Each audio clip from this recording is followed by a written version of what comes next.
Acidity, अम्लता, पित्त, सीने में जलन होना, जी मचलाना और कभी कभी बहुत गलत खाना खा लेने की वजह से उल्टी जैसा मन करना। लेकिन उल्टी तो होती नहीं है, लेकिन सिर दर्द पकड़ लेता है और इस वजह से आपका पूरा समय गड़बड़ा जाता है, क्योंकि हमारा पूरा ध्यान हमारे शरीर पर होता है, उस गड़बड़ी पर होता है कि ऐसे क्यों हो रहा है, हमारा जी मचलना, ये समस्या होती है। तो जब हम कभी कभी ऐसा होता है कि बहुत ज़्यादा गलत खाना खा लेते हैं तो अपने आप ही नेचुरल सिस्टम बाय नेचुरल क्या होता है कि हमें वोमिट होता है। तो जो हमने गलत खाना खाया है, मतलब ये उस टाइम पे होता है जब हमारा डाइजेशन, हमारा स्टमक उस खाने को एक्सेप्ट नहीं कर पाता कि हम 3 घंटे तक हमारे जो खाना खाया है हमने वो डाइजेस्ट हो जाना चाहिए, लेकिन वो डाइजेस्ट नहीं होता। हम 3 घंटे से पहले ही कुछ ना कुछ खा लेते हैं, जिस वजह से वो हमारा पेट जो है उसे स्वीकारता नहीं है और उसे बाय नेचुरल प्रोसेस से उल्टी, जिसे कहते हैं वोमिट के जरिए बाहर निकाल देता है। उसके बाद आपको थोड़ा शांत भी लगता है और आपका सिर दर्द भी शांत हो जाता है। तो आज हम निर्वाण योग शिक्षा इस चैनल पर योगाभ्यास के जरिए आज हम बात करें कि इन बीमारियों से कैसे छुटकारा पाया जा सके और हमारे पेट के विकारों को किस तरीके से हम दूर रख सकते हैं। जो लोग बिल्कुल निरोगी हैं वो विकार रहित रह सकते हैं। आज हम डिटेल में कुंजल क्रिया की बात करेंगे। तो कुंजल क्रिया जो है, जिसे कहते हैं वमन धोती। वमन धोती 2 प्रकार की आती है, एक होती है कुंजल क्रिया, सेकंड होती है व्याघ्र क्रिया। कुंजल क्रिया वो होती है जो खाना खाने से पहले, मतलब कि खाली पेट की जाती है। ज़्यादातर कुंजल क्रिया को आपको खाली पेट सुबह अर्ली मॉर्निंग करना है। और व्याघ्र क्रिया ये होती है जब अगर आप बीमार हो तो आपको सजेस्ट करते हैं योगा थेरेपिस्ट या डॉक्टर, आपको सजेस्ट करते हैं व्याघ्र क्रिया करने की, कि खाना खाने के बाद कि आपके जो वो फूड है जो आपको डाइजेस्ट नहीं हुआ है उसे बाहर थ्रो करने के लिए आपको सजेस्ट किया जाता है। तो उस क्रिया को जो खाने के बाद की जाती है उसे व्याघ्र क्रिया कहते हैं। तो कुंजल क्रिया हर कोई कर सकता है, लेकिन इसके लिए अपवाद है। अगर आपको हर्निया की प्रॉब्लम है, आपको उच्च रक्तचाप, हाई बीपी की समस्या है, आपके पेट में दर्द है, तो ऐसे लोगों को ये क्रिया नहीं करनी चाहिए। कुंजल क्रिया उन लोगों के लिए बहुत ही ज़्यादा लाभदायक बताइए जिनको दमा का रोग है। तब घेरन संहिता में बताया गया है कि अगर किसी को दमा का दौरा पड़ रहा है तो उस समय अगर ऐसे पेशेंट को हम कुंजल क्रिया करवाते हैं तो बहुत ही ज़्यादा फायदेमंद ये क्रिया साबित होती है। लेकिन ये जो सारी षट क्रिया है ये कभी भी अपने खुद से ना करें, इसे आप किसी जानकार के सामने करें, जो योगा टीचर्स है जिनको इसके बारे में जानकारी है, तो उनके जानकारी उनके सामने इस क्रिया का आप प्रैक्टिस कर सकते हो। और जब आपकी प्रैक्टिस हो जाएगी तो आप उसके बाद अकेले में इसे अपने रेगुलर डेली रूटीन लाइफ में इंक्लूड कर सकते हो। तो जल क्रिया, तो कुंजल क्रिया करने से हमारे शरीर में जो पेट में अम्लता है, हमारे जो डाइजेस्टिव ट्रैक है, कुंजल क्रिया हमारे डाइजेस्टिव ट्रैक और स्टमक को क्लीन करता है। जो आम्ल तैयार होता है हमारे भोजन को पचाने के लिए, जो पाचन तंत्र है उसे अच्छा करता है, उसे स्वस्थ और मजबूत करता है। हमारे पाचन तंत्र में, हमारे शरीर में जो आम्ल तैयार होता है कार्बोहाइड्रेट, उसे पाचन करने के लिए, डाइजेस्ट करने के लिए हमारे पूरे जो है डाइजेस्टिव सिस्टम, उसमें लगभग 35 लाख ग्रंथियां हैं। इन ग्रंथियों से लगातार डाइजेस्टिव फ्लूइड, पाचन रस है, पाचक द्रव, उसका स्राव होता है। तो हमारे जो शरीर में पित्त है, कफ है, इनकी जो प्रॉब्लम होती है ये इस कुंजल क्रिया करने से सॉल्व हो जाती है। तो कुंजल क्रिया करने के लिए हमें कुनकुना गर्म पानी लेना होता है, लेकिन जिनको हाई बीपी है, अगर आपको सजेस्ट किया जाता है तो उनके लिए ये जिस भी क्रिया में, जैसे जलनेती हो गया, कुंजल क्रिया हो गया, जिस भी क्रिया में गर्म पानी, कुनकुने गर्म नमकीन पानी का इस्तेमाल होता है, उन लोगों को वह क्रिया, षट क्रिया नहीं करनी चाहिए।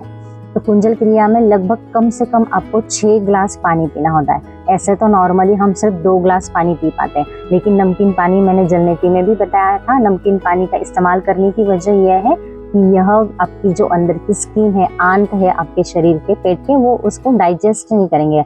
आप नॉर्मल वाटर पीते हो तो वो डाइजेस्ट हो जाता है, आपकी स्किन एब्जॉर्ब कर लेती है, आपके आंत उसे सोख लेते हैं।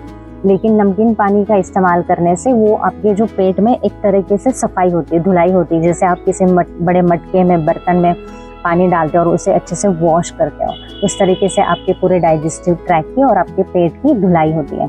तो उस अच्छे से धुलाई के लिए आपको ज़्यादा से ज़्यादा पानी पीना, मतलब आप 7 से 8 ग्लास तक पानी पी सकते हो, लेकिन मिनिमम आपको 6 ग्लास पानी पीना होता है। तो इस पानी को आपको मलासन में बैठ के पी सकते हैं। तो अब इसमें मैंने 7 ग्लास पानी लिया है। मिनिमम आपको 6 ग्लास पीना होता है। गरम नमकीन कुनकुना पानी है, जिस तरीके से मैंने बताया था वही पानी है। बॉडी टेम्परेचर जितना गर्म है और आपकी आँख के आंसू के जो टेस्ट होता है उतना नमक मैंने इसमें इस्तेमाल किया है। अब इस पानी को आपको कम से कम 6 ग्लास और जल्द से जल्द शीघ्रता से पीना है। आपको रुक रुक के नहीं पीना है। में भी हो सकता है कि जब आप शुरुआत करते हो तो एकदम से पानी पिया नहीं जाता, शरीर से बाहर पानी नहीं निकलता, लेकिन आप जैसे रेगुलर प्रैक्टिस करते हो तो आपको आदत हो जाती है। अब तो आपको पानी जल्द से जल्द पीना है, 6 ग्लास।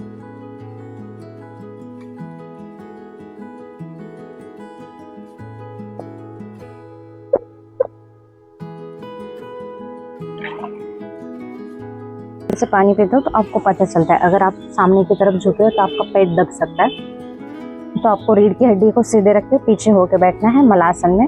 और जैसे जैसे आप पानी पीते जाओगे वैसे वैसे आपके पेट में आपको पानी का स्तर महसूस होगा। अभी 2 ग्लास पानी पीने के बाद शुरुआत में हो सकता है कि किसी को तुरंत पानी पिया ना जाए और तुरंत उल्टी आना शुरू हो जाए।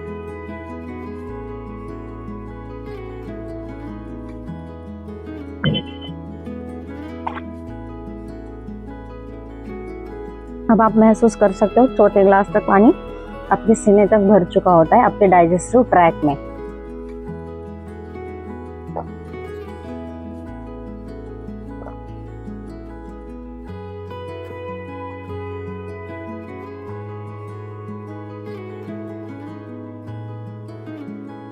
जब आप पूरी तरीके से, बाद में मैं कुंजल क्रिया करते वक्त, पानी धोती करते वक्त बता नहीं पाऊंगी, इसलिए पहले ही बता देती हूँ कि जब आप पानी पूरी तरह से 6 ग्लास तक पी लोगे, अपने आप पानी आपको उल्टी जैसा मन होगा, वो मन का मन होगा। तो इसमें आपका शरीर से साफ पानी ही बाहर निकलता है। शुरू में पानी का रंग हल्का पीला हो सकता है आपकी पित्त की वजह से। तो उस वक्त आपकी ये 2 उंगलियों को, आपकी इंडेक्स फिंगर और मिडल फिंगर को इस्तेमाल करके आपके ध्यान रखना है कि नेल्स कट हो उंगलियों की, ताकि आप जब अपने मुंह में उंगली डालो तो आपको हार्म ना हो। तो अपनी जीभ को बाहर निकाल के पूरी तरह से, और आपकी जीभ को आपको नीचे दबाना है। आपका पूरा जो आपने पानी पिया है वो अंदर अभी रब करेगा, वो अंदर धुलाई कर रहा है पेट में। तो आपको महसूस होगा अपने शरीर में, पेट में अपने आप महसूस होगा। तो जैसे ही आप जीभ अंदर करके नीचे, आप उंगली अंदर करके जीभ को नीचे दबाओगे, अपनी टंग को नीचे प्रेस करोगे, तो आपका जो पानी है, जो गंध है, अम्ल है, कुछ जहरीले पदार्थ है, चिपचिपे पदार्थ है, अम्लता है, वो बाहर हो जाएगा, अपने आप ही बाहर होने लगता है। और फिर उसके बाद आपको उंगली हटाकर जितना भी पानी निकलेगा उसे निकालना है। जैसे ही पानी निकालना बंद हो जाएगा, उसके बाद फिर से आपको सेम क्रिया कर रही है, अंदर तक उंगली करके आपकी जीभ को नीचे तक दबाना है। ऐसे करने से आपके अपने आप ही पूरी तरह से पेट की सफाई हो जाएगी।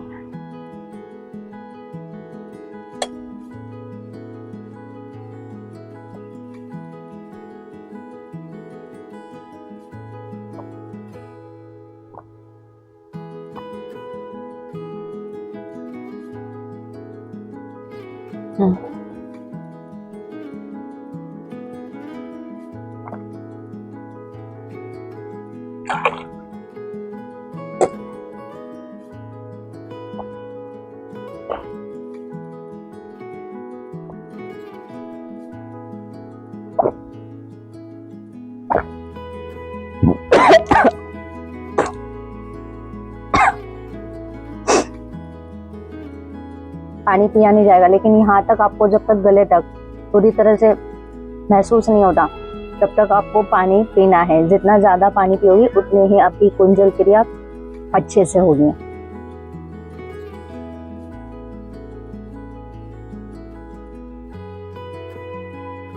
अब ये 7 ग्लास पानी पीने के बाद अपने आप ही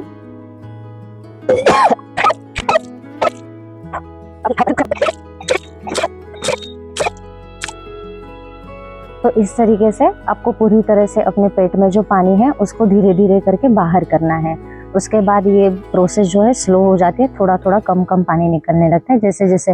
लेकिन जब तक आपको महसूस नहीं होता कि अब पूरी तरह से आपके पेट से पानी खत्म हो गया, तब तक आपको इस क्रिया को करना है। और ध्यान रखना है कि आप ज़्यादा जोर ना लगाएं, जितनी ज़रूरत है उतना ही आप जोर लगाएंगे, क्योंकि ज़्यादा जोर लगाने से कभी कभी हो सकता है कि अंदर जख्म भी हो जाए।